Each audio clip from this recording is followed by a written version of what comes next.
네, 안녕하세요. 감정평가사가 되자 안평가사입니다. 자, 지금 시간에는요, 35회에 합격하신 직장을 과감하게 때려치고 1차부터 공부해서 2년 만에 감정평가사가 되신 이지학 평가사님과 인터뷰 진행하고 있습니다. 자, 지금 시간에는요, 실무 공부 어떻게 하셨는지 얘기 한번 들어보도록 하겠습니다. 점수는 몇 점 나오셨죠? 올해 52.5점 나왔습니다. 알겠습니다. 자, 우리 앞에서 선행에 대한 얘기 잠깐 했을 때는 이제 1차 보기 전까지 기본 강의 다 듣고 서브도 만들어 놨고 기본 강의에서 주는 문제 반복해서 풀어서 전형적인 문제들은 다 풀 수 있었다. 하지만 이제 시간 내에 풀 정도는 아니고 시간만 있으면은 풀 수는 있는 정도는 만들어 뒀다고 얘기를 해주셨죠. 네. 자, 그럼 저는 여기 선행할 때 뭐 문제를 반복해서 푸는 거는 이렇게 오케이, 뭐 그거는 일반적이니까. 근데 서브를 만들었다고 하셨어요. 근데 이제 처음에 서브를 만든다라고 하면 보통 좀 걱정이 드는 게 아무것도 모를 때 서브를 만들어 놓으면 나중에 어차피 다 뒤집어 엎어야 된다 라고도 얘기를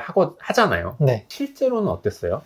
저도 당연히 많이 갈아엎었고요. 근데 저는 제가 어쨌든 서브를 처음부터 끝까지 만들었기 때문에 제가 틀린 거를 알고 서브를 정리한다는 것 자체가 저는 공부가 되는 거라고 생각을 했거든요. 그래서 저는 웬만하면은 기본서를 좀 압축해서 서브 형태로 만드는 거는 좋다고 생각합니다. 그리고 서브를 바꾼다는 것 자체가 내가 몰랐던 내용을 수정한다는 것 자체니까 그 자체가 저는 공부가 엄청 많이 된다고 생각을 했어요. 조금 많이 갈아엎더라도 서브를 만들면서 공부했다. 네. 갑자기 드는 생각이 이게 사람 성향에 따라서 서브를 만들어야만 공부가 되는 사람이 있긴 있는 것 같거든요. 네. 원래 대학교 때나 이럴 때도 항상 노트 필기 하시면서 공부하셨나요? 저는 노트 필기 좋아했고, 그리고 그 2차 시험 자체가 전부 다 체계적으로 정리를 하고 암기하고 정리하고 암기하고 이걸 반복이라고 생각을 해요.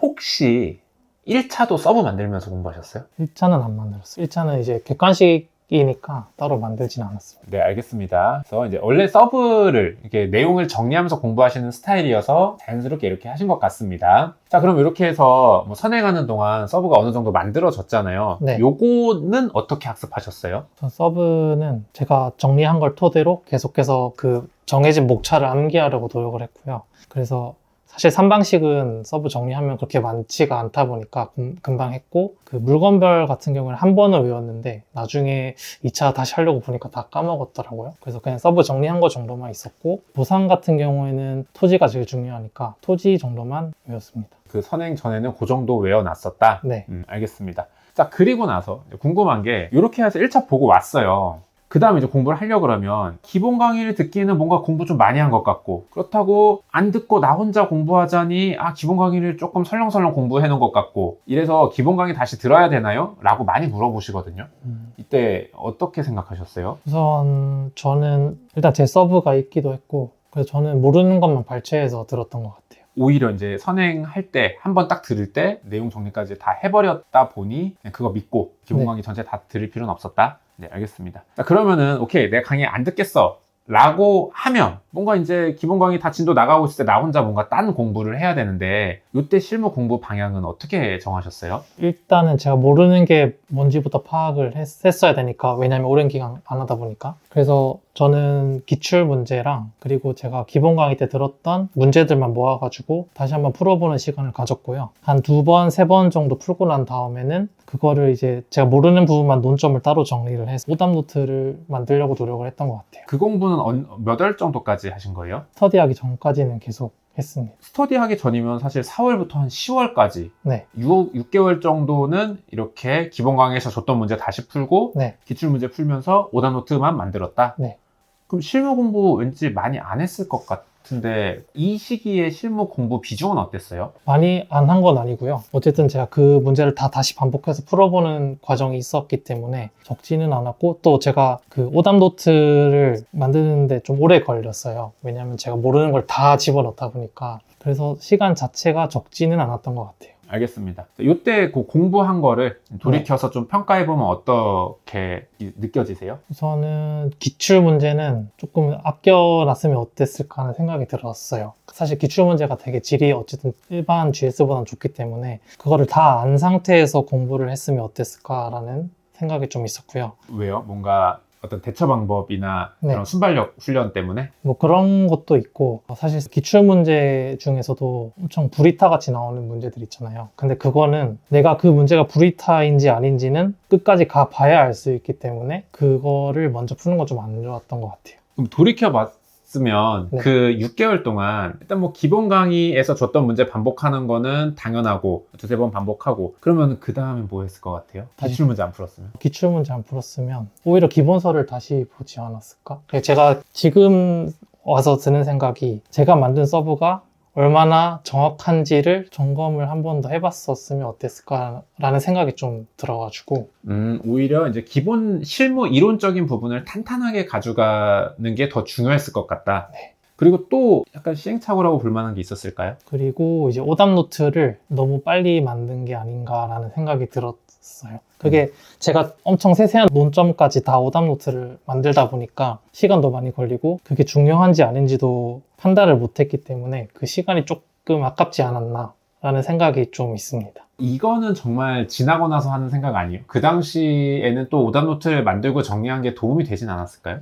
그쵸. 사실 돌이켜 봤으니까 할 수 있는 얘기인 건 맞는 것 같아요. 알겠습니다. 그리고 나서 이렇게 하고서 이제 GS에 왔어요. 그럼 지금까지 푼 거는 기본 강의에서 준 문제들 두세 번 반복하고 기출 두세 번 반복하고 실무 이론 기본 강의에서 들었던 실무 이론 싹 정리한 나만의 노트가 있고 네. 이 상태로 이제 GS 왔습니다. 어떠셨습니까? 우선은 연기는 문제가 그렇게 어렵게 나오지도 않고 또 랜드잇에서 하는 실무 같은 경우에는 90점을 100분을 주기 때문에 크게 어렵지는 않았던 것 같아요. 그 시간 내에 완주를 했었고 점수도 괜찮게 나왔던 것 같습니다. 그러면 이제 GS는 별 문제 없네? 그럼 난 또 뭘 공부해야 되지? 어떻게 생각하셨어요? 우선 그 연기는 그랬는데 이제 1기부터 이제 본격적으로 난이도가 올라가니까 그때는 이제 모르는 게 엄청 많이 나오잖아요. 그때는 이제 고민을 좀 했던 것 같아요. 그래서 우선 제가 모르는 게 뭔지 파악하는 게 제일 중요하다고 생각을 해가지고 크게 두 가지로 공부를 했던 것 같은데 첫 번째는 뭐 서술형 문제 같은 경우에는 사실 정형화된 목차만 있어도 어느 정도는 좀 방어적으로 서술을 할 수 있다고 생각을 했거든요. 그래서 뭐 예를 들어서 뭐 정말 기본적인 의의라든지 아니면 장단점이라든지 그런 거를 좀 목차를 정형화시키려고 노력을 했고 두 번째로는 제가 모르는 개념을 좀 깊이 파고들려고 노력을 했던 것 같아요.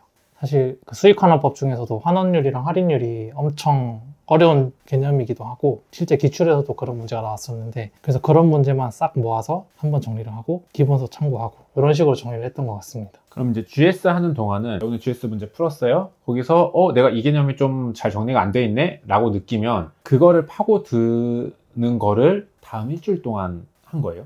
네, 일주일 동안 하기도 했고 그 사이에 뭐 예를 들어서 내가 부족한 개념이 있으면 기본서를 다시 본다든지 아니면 서브를 다시 외운다든지 이렇게 보냈던 것 같아요. 그러면은 GS 중심으로 이번 주에 부족한 거 다음 주 공부하면서 배우고 네. 계속 이거의 연속이었다? 네. 그러면은 뭔가 더 문제풀이를 하거나 그런 거는 안 했어요? 사실 주어진 문제만 해도 엄청 많아서 부족하다는 생각을 합니다. 주어진 문제면 완전 기본 문제부터 그 기본 강의 때 했던 문제, 뭐 기출 문제, 그리고 GS 하면서 점점 쌓이는 문제. 요것만 해도 양이 저는 적지 않다고 생각을 했어가지고. 그러면 네. 봐봐요. GS 시작하기 전에 기본 강의에서 주는 문제, 네. 기출 문제는 이미 많이 풀었고 네. 그럼 GS 하면서는 GS 문제만 푸는 거예요? 그 기본 문제도 풀었어요. 반복해서? 네. 그리고 그 실무도 정비사업 쪽 넘어가면 거기는 사실 안 외우면 풀 수가 없거든요. 그런 거 이제 까먹으니까 계속 반복했던 것 같습니다. 그러면 약간 어떤 느낌이에요? 이제 GS 시작하고 나서부터는 문제풀이를 네. 뭐 주에 몇 점 정도 한 느낌이에요? 그때그때 좀 다르겠지만 평균적으로 그 주말에 100점 빼고는 한 200~300점 정도 한 것 같아요. 한 5일 동안 200~300점 정도? 네. 뭐 기본 문제 풀기도 하고 내가 부족하다고 느꼈던 부분의 문제를 발췌해서 풀기도 하고 네. 이런 식으로 알겠습니다. 전체적으로는 어떤 내용들 정리하고 문제 푸는 전략 수립하고 이런 위주로 공부를 해 나가신 것 같아요. 네. 근데 제가 여기 얘기 들으면서 이렇게 들으면 되게 스무스 하잖아요. 네. 근데 되게 이상하다고 느낀 게 보통은 GS 딱 오시면은 최평가사님 문제가 보통 쉽지 않아요. 그래서 보통은 그냥 이렇게 공부하다 와가지고 뭐야 왜 이렇게 어려워 하고 갑자기 이제 한 1, 2개월 정도는 이 문제를 해결하는데 시간 투자를 많이 하시거든요. 근데 왜 이런 문제가 발생하진 않았나요? 크게 없었던 것 같아요. 사실 그 근거는 제가 생각했을 때는 이 첫 번째 2차 시험을 치고 난 다음에는 그 기본 문제 계속 반복하고 기출 문제를 반복하다 보니까 저는 오히려 그게 GS 연기보다 더 어려웠던 것 같아요. 그래서 뭐 푸는 거는 문제 없었다. 그러면 조금 더 얘기하면 예를 들어 1기는 좀 어려워졌다 그랬잖아요. 네. 그럼 이때부터는 내가 이거 문제를 막 시간 내에 못 들어오네? 이거 뭐 어떻게 해야 되지? 그런 건 1기 때도 없었어요? 일기 때는 당연히 있었는데 그때는 오히려 대충 크게 푸는 걸 연습을 했던 것 같아요. 어떻게든 시간 내에 푸는데 대신에 안에 내용은 당연히 부실할 수밖에 없는 거고 그렇게 연습을 하고 이제 내가 부실했던 내용을 그 주에 공부를 했던 것 같습니다. 알겠습니다. 뭔가 얘기를 들어보면 되게 이상적인 것 같아요. GS 시작하기 전까지 기본적인 문제 많이 풀어서 기본기, 전형적인 문제에 대한 전형적인 답변들 딱 준비해 놓고 그리고 나서 GS 풀면서 구멍만 그냥 계속 메웠다. 네. 네, 알겠습니다. 자, 이렇게 보면은 너무 쉬워 보이는데 그래도 돌이켜 보면은 이것 조금 이렇게 할 걸 하는 포인트가 있을까요? 저는 돌아간다면 아까도 말했지만 기본서를 좀 다시 보면서 서브 내용을 재정립을 했을 것 같아요. 물론 하긴 했는데 엄청 세부적인 내용까지는 제가 못했던 것 같거든요. 그래서 사실 올해 1번에서도 그 시점 수정치를 엄청 자세하게 물어봤는데 저도 이제 령 39조 이런 거 다 쓰긴 했는데 더 구체적으로 세부적인 건 제가 못 썼거든요. 그래서 돌아간다면 그거를 다시 한번 하지 않았을까라고 생각합니다. 그런 건 없었어요? 또 약간 좀 계속 제가 여쭤보지만 어쨌든 실무 문제라는 게 실무 이론적인 부분을 잘 정리하는 것과 문제풀이의 어떤 스킬적인 부분 이렇게 크게 이제 두 파트로 나뉜다라고 하면 문제풀이 스킬적인 거는 생각보다 지금 별로 얘기가 안 나오는 것 같은데 네. 이 부분은 어쨌든 나는 별로 애로사항 없었다. 그런 것도 있고 사실 목차만 잘 짜면은 안에 내용은 어떻게든 쓰게 돼 있기 때문에 상관없는 것 같고요. 저는 오히려 실무 풀 때 그 수치를 정확하게 맞추는 거는 별로 집중을 안 했던 것 같아요. 목차를 짜면 별로 이제 기술적인 건 그렇게 중요하지 않아진다. 네. 이거 조금만 더 구체적으로 설명해 줄 수 있어요? 예를 들면 정말 기본적인 거는 당연히 목차 그대로 쓰면 되는 거고 그게 아닌 것 같은 경우에는 최대한 공통된 목차를 뽑아내려고 노력을 했던 것 같아요. 예를 들어서 의의라든지 그 이론이랑 법규를 돌려치는 것도 있을 거고 아니면은 올해 저 실무 3번 같은 경우에는 그 규정 같은 경우도 많이 썼거든요. 실무 기준도 쓰고 그리고 문제 3번 같은 경우에는 소물음 1번, 2번이 완전 똑같은 걸 묻는데 그 조건만 달랐던 거라서 목차를 똑같이 만들고 그 안에 내용에서도 최대한 유사하게 쓰려고 노력을 했던 것 같아요. 그래서 점수를 좀 괜찮게 받았어가지고 그게 성공 요인이지 않나라고 생각합니다. 몇 퍼센트 받으셨어요? 이번에 75% 받았습니다. 3번에서? 네. 3번이 가장 난해했는데 그거를 75% 받으셨군요. 네. 네, 그래서 뭔가 이런 서술형 문제에 대해서 공통된 목차를 준비해놨다. 네. 그게 어떤 건지는 지금 잘 기억 안 나고 네. 대충 이렇게 딱 의의나 조문, 실무기준, 이론이나 법규 돌려쳐서 어떻게 네. 딱 쓰겠다라고 내가 정리를 해놓은 그런 거라고 생각하면 될까요? 네. 알겠습니다. 기억이 자세히 났으면 좋겠지만 합격했으니까 다 까먹습니다. 이런 것들 중요하게 생각했다. 그리고 또 그 외에 중요하게 생각하신 게 있을까요? 법규를 사실 실무할 때 별로 안 중요하다 생각할 수 있는데 사실 보상은 다 법규라고 생각을 하거든요. 그래서 저는 법규를 할 때도 실무를 생각을 하고 실무를 할 때도 법규를 본문까지 생각하면서 하는 게 더 굉장히 중요한 것 같아요. 좀 구체적으로 설명해 주시면 어떤 거가 있을까요? 다들 그렇지만 올해 1번에서 시점 수정치 물어봤을 때 령 39조 조문 쓰는 것부터 시작해가지고 그런 내용들을 답안지에 서술을 해주면 득점 포인트가 될 수 있다고 생각해요. 그런 내용들을 법규 답안 쓰듯이 쓰는 건 아니고 네, 그냥 한 줄 정도 이렇게 간단하게 쓰는 거. 네, 알겠습니다. 이렇게 해서 이제 실무 공부한 얘기 들어봤습니다. 사실 공부가 너무 심플해서 기본적인 문제 반복해서 GS에서 튀어나오는 문제점 매주 해결했다. 이게 전부라서 너무 심플합니다. 혹시 이제 마지막으로 이렇게 아직 실무 공부 방법에 대해서 좀 어려워하는 분들을 위해서 이것만은 좀 조심하시면 좋습니다. 마지막으로 해줄 얘기가 있다면요. 올해 문제 같은 경우도 그렇고 좀 전형적이지 않은 문제, 진짜 풀기 어려운 문제가 많이 나오는 것 같은데 그럴 때는 그 이론이랑 법규를 최대한 돌려치는 연습을 많이 하는 게 좋을 것 같습니다. 아무래도 솔직히 내가 모르면 다 모르는 거고 사실 시험 자체가 상대평가니까 그렇게 공부하는 게 좀 도움이 되지 않았나라고 생각합니다. 네, 알겠습니다. 이렇게 해서 평가사님 실무 공부에 대한 생각 들어봤습니다. 자, 우리 잠시 쉬었다가 김하일 평가사님과 이론 공부 방법 얘기 나눠보도록 하겠습니다. 근데 그렇게 공부하면 쉬운데 네. 딴 사람들 왜 이렇게 못하는 것 같아? 우선은 그렇게 깊이 있게 생각을 잘 안 하는 것 같아요.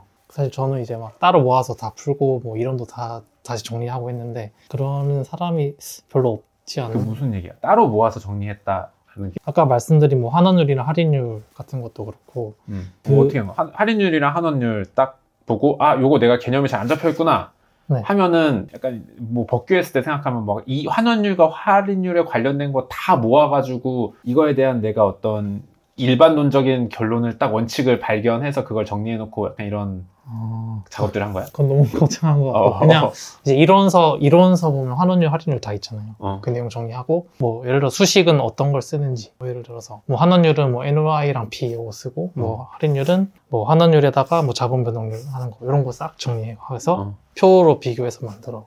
그러니까 이론적인 거를 그러면 조금 더 다시 정리했다? 네. 그리고 뭐 언제 쓰는지 뭐 이런 것도 있고. 그 정도는 다 하는 거 아니야? 그게 깊게 생각한 뭔가 더 엄청난 깊은 고민이 있었던 건 어떤 포인트야? 근데 그거를 고민하는 것 자체가 그러니까 그냥 표 다른 사람이 정리해 놓은 거 딱 보는 거랑 내가 다 읽고 정리하는 건 좀 다른 것 같아요. 내가 좀 소화해서 네. 진짜 내가 이해하고 내가 다시 정리하는 거? 네. 그런 것도 있고 뭐 진짜 어려운 문제는 사실 저는 틀만 잡아도 된다 생각하거든요. 다 못 푸니까. 그런 거를 좀 한 번 만들어 놓으면 그렇게 안 어렵잖아요. 그런 거 어떻게 만들었어? 네가 그냥 개발한 거야? 네. 고민을 많이 했어요. 그래도 뭔가 그런 걸 만드는 원칙이 있을 거 아니야. 아, 뭐 원칙. 다음에 뭘 써야 점수를 잘 받기 때문에 뭐 이렇게 짜놔야 된다. 의의는 당연히 써야 되고 규정 쓰는 것도 되게 중요한 것 같아요. 규정 쓰고 그 다음에 모르겠다. 그러면 그냥 이론 내용 갖다 쓰는 거죠. 이론에서 뭐 솔직히 아무거나 써도 다른 사람들보다는 잘 쓴 거니까. 근데 그게 뭔가 그게 엄청난 틀을 가진 전략. 은 아니죠. 근데 그거를 그것도 근데 한번 고민을 해보는 것도 중요한 것 같아요. 어떻게 쓸지 한번 고민하는 거랑 그냥 시험장에서 바로 쓰는 거는 다른 것 같아요. 그걸 고민해보고 GS에서 실제 좀 몇 번 테스트도 해보고. 네. 오케이.